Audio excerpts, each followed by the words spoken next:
ಹೌದೇ, ನಾ ಮಾತಾಡಿದ್ದೆಲ್ಲ ನಿನಗೆ ಅಪಶಕ್ನ ತರಾನೇ ಕೇಳಿಸುತ್ತೆ. ಅವ್ರು ನೋಡಿದ್ರೆ ಹಾಗೆ, ನೀನ್ ನೋಡಿದ್ರೆ ಹೀಗೆ. ಇಬ್ರಿಗೂ ನಾನ್ ಬೇಡ್ದವಳಾಗಿದ್ದೀನಿ ಅಷ್ಟೆ. ಅಕ್ಕ, ಏನಿದು ಚಿಕ್ಕ ಮಕ್ಳ ಹಾಗೆ? ನೀನು ಏನೇನೋ ಅಪಾರ್ಥ ಕಲ್ಪಿಸಿ ಮಾತಾಡ್ಬೇಡ. ಪರಿಸ್ಥಿತಿನ ಅರ್ಥ ಮಾಡ್ಕೋ. ಅಂತೂ ಆ ಸತ್ಯ ಏನು ಅಂತ ನೀನ್ ನನಗೆ ಹೇಳಲ್ಲ ಅಲ್ವಾ?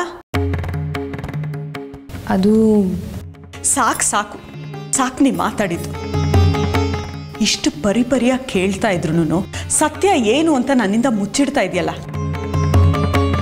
ನಿನ್ನ ಬದುಕಿನಲ್ಲಿ ನನ್ನ ಸ್ಥಾನ ಏನು ಅಂತ ನನಗೆ ಗೊತ್ತಾಯ್ತು.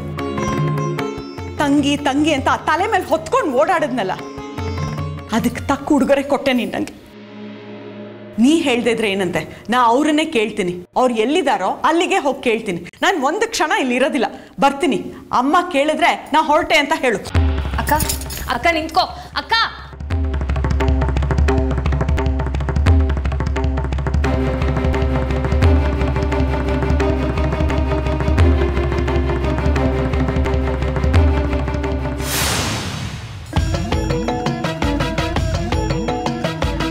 ಜಾಜಿ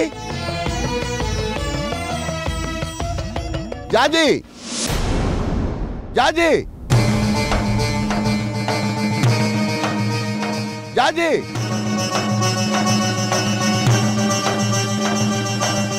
ಯಾಕೆ ದೇಶಕ್ರೆ ಗಾಬರಿ ಆಗಿದ್ದೀರಾ? ಏನಾಯ್ತು? ಏನಾದ್ರೂ ಸಮಸ್ಯೆನಾ? ಸಮಸ್ಯೆ ಅಲ್ಲ ತಾಯಿ, ದೊಡ್ಡ ಕಂಟಕ. ನಿನ್ನ ಹತ್ರ ಮಾತಾಡ್ಬೇಕಾಯ್ತು. ಆದ್ರೆ ಅವಾಗ ನಿಮ್ಮಪ್ಪ ಶೇಖರಿ ಅಲ್ಲಿದ್ದ, ಅದಕ್ಕೆ ಆಗ ಅವನ ಎದುರುಗಡೆ ಮಾತಾಡಕ್ಕಾಗ್ಲಿಲ್ಲ. ಯಾವ ವಿಷಯದ ಬಗ್ಗೆ ದೇಶಕ್ರೆ? ನೀನು ವಿರೂಪಾಕ್ಷ ಶಾಸ್ತ್ರಿಗಳಿಗೆ ಮಾತು ಕೊಟ್ಟ ಬಗ್ಗೆ.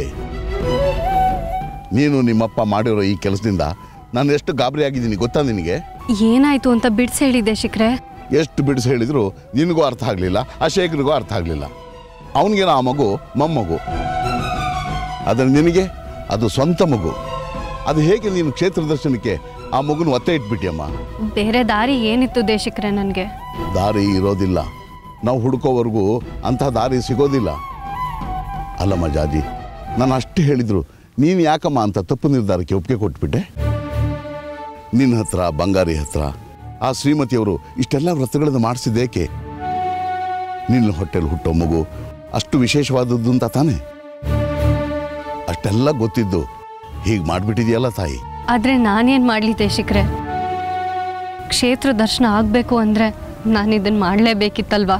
ನೀನು ತಪ್ಪು ಮಾಡಿಬಿಟ್ಟೆ ಜಾಜಿ. ನಿಮ್ಮ ಅಪ್ಪನ ಮಾತನ್ನು ಕೇಳಿ ನೀನು ತಪ್ಪು ಮಾಡಿಬಿಟ್ಟೆ. ನಿಮ್ಮಪ್ಪ ಶೇಖರಿ ಮಾತು ಕೇಳೋದನ್ನು ಬಿಟ್ಟು ನಿನ್ನ ಗಂಡ ಬಂಗಾರಿ ಮಾತು ಕೇಳಬೇಕಾಗಿತ್ತು ನೀನು.